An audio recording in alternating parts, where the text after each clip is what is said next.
Nosotros somos el grupo 3. Vamos a hablar sobre el jurista Herenio Modestino, que también en latín es Elius Florianus Herennius Modestino. Fue uno de los juristas posclásicos del siglo III y discípulo de Ulpiniano, junto con Paulo. Desempeñó altos cargos administrativos en Roma y fue entre los años 226 y 224. Bueno, Herenio proviene de una familia profundamente romanizada, como indica su nombre. Estuvo muy ligado al mundo griego y es posible que su lengua madre fuera de Homero. Como parece, puede deducirse de sus excusaciones, escritas en Roma y como los juristas de la capital. Bueno, también desempeñó el cargo de Magister Libelurum en la época de Alejandro Severo, de entre los años de 222 y 228, y que dejó huella quedando en algunos rescriptos. Fue prefecto de los vigiles del 230 al 240 en la época, y quizás entre los años 237 y 238 fue receptor de Maximino, el joven hijo del emperador Maximino de Tracia. Una de sus obras más importantes son la Actitium Musium Pandectarum Responsorum Regulum, monográfica sobre las excusas. Bueno, doy pase a mi compañera. Bueno, ahora vamos a hablar sobre la obra del gran jurista Herenio Modestino. Bueno, las obras del gran jurista Herenio Modestino, su obra más significativa se sitúa después de la muerte del emperador Antonino Caracalla. Los escritos más importantes son tratados sistemáticos, manuales de contenido que se refieren a asuntos de derecho privado, de derecho administrativo y del derecho penal.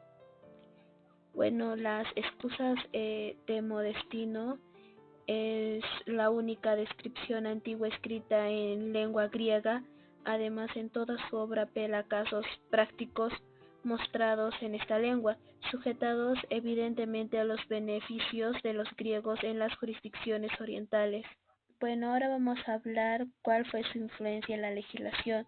Modestino formó parte del Concilium Principis de Gordiano e influyó notablemente en la legislación romana, y la prueba de esto está confirmada gracias a su actividad en desarrollo en Roma, a lo que se resume en primer lugar por los elementos formales de afinidad del lenguaje existentes entre las obras del jurisconsulto y bastantes de las constituciones.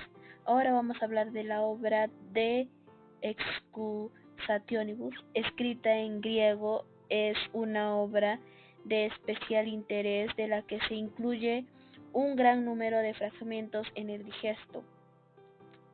Bueno, no cabe la duda de que Modestino fue el escritor de esta gran obra. En el año 201 a.C., Escipión llega a Roma luego de haber obtenido la victoria en Sama. Él llega entre una gran multitud de rústicos que bordeaban los caminos. Asimismo, trajo consigo una cantidad de libras de plata, las cuales llevó al erario y repartió entre los soldados 400 haces.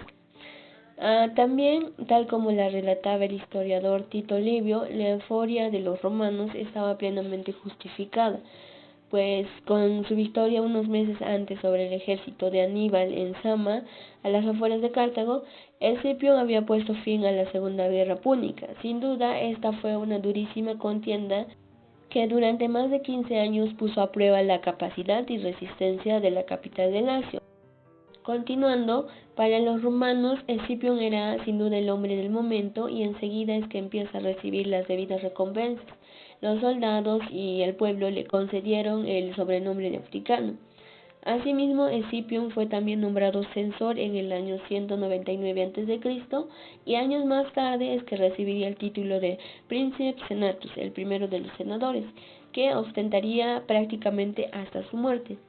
A partir de ese entonces, Escipión ejerció una influencia determinante en las discusiones del Senado, pues tenía el privilegio de ser el primero en emitir sus dictámenes, orientando así la decisión final. Sus seguidores también ocupaban gran parte de las altas magistraturas de la República, empezando por el consulado. Para finalizar, Escipión tenía una visión clara de lo que debía ser el futuro de Roma, y para él la conquista de Cartago no era el final, sino una etapa más en la expansión romana. Continuando con el juicio de Escipión, este tiene dos partes. Y bueno, ¿qué les podemos comentar, no, sobre este juicio? Ya que lo acusaban de haber distraído 500 talentos. Además de eso, lo acusaban de que también había sobornado a Antíoco, ¿no? Y por devolver a su hijo, que fue capturado en campaña. Y también esto hizo que Quinto Petilio convocaron ya, porque fueron dos, a un juicio, ¿no? Ante la asamblea de Roma, ¿no? Del foro romano, alegando de que nadie, no importa qué tan importante sea, no podía sustraerse ante la ley. Bueno, Escipión acudió al tribunal, fue acompañado por ciudadanos de todas las clases y se defendió, ¿no? Desde los tribunales, ¿no? Ante los oradores. Y bueno, esto no impidió que le acusaran, ¿no? Sobre lo que había hecho, pero él se había pronunciado sobre el discurso de todos los logros que ha tenido. Bueno, al final eso no le sirvió de mucho, ya que alegaban, ¿no? Que ningún hombre podía estar a la cabeza del Imperio Romano, porque a pesar de sus victorias, sus títulos, era sospechoso de querer comportarse como un rey, ¿no? Como un dictador, ¿no?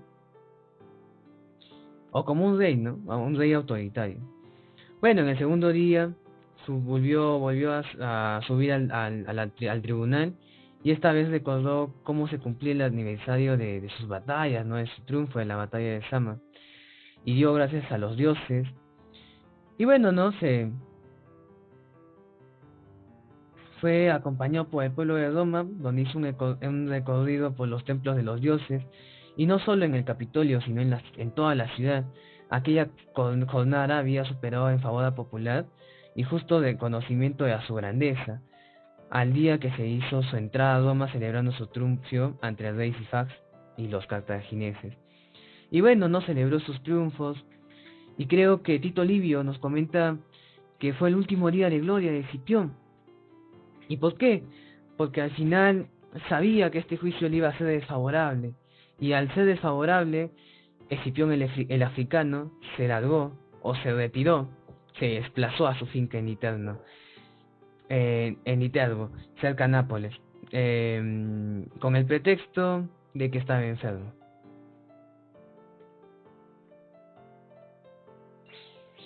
Seguidamente analizaremos el acoso al gran hombre de Roma, momento en donde se dictan los antecedentes.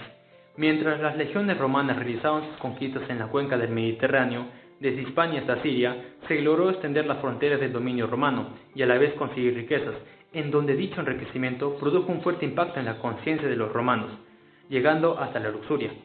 Seguidamente, para los romanos, estos cambios de enriquecimiento eran formas de corrupción moral, generando así un nuevo estilo de vida en los ciudadanos romanos, y el culpable de dicha transformación tenía nombre, quien sería Escipión, contra él y sus allegados. Escipión ya había sido en el pasado objeto de acusaciones. Cuando preparaba la expedición contra Cartago, el Senado inició una investigación contra Escipión por lo ocurrido en la ciudad de Locri, al sur de Italia, en donde el general Fabio Máximo, siendo el gran rival de Escipión, lo responsabilizó de lo ocurrido en la ciudad de Locri, por no saber mantener el orden en su ejército. Escipión ya había nacido para corromper la disciplina militar, y lo mismo había pasado en Hispania. Su comportamiento era indulgente y libertinaje con los soldados, y al mismo tiempo cruel con ellos mismos.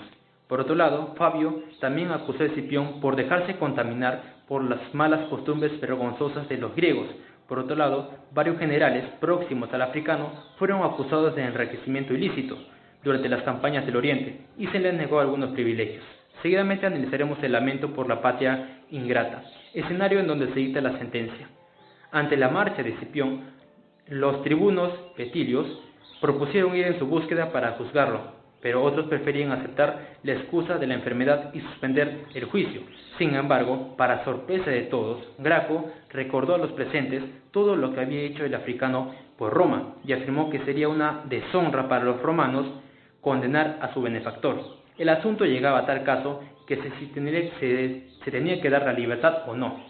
A manera de conclusión, de acuerdo a lo señalado, Escipión participó junto a su hermano Lucio en una campaña en Asia, a raíz de lo cual fue acusado de corrupción por las finanzas en la guerra. Escipión rehusó defenderse públicamente, llegando hasta quemar sus propios documentos personales, y de ahí en adelante nunca más se supo de él, llegando hasta morir en su autoexilio.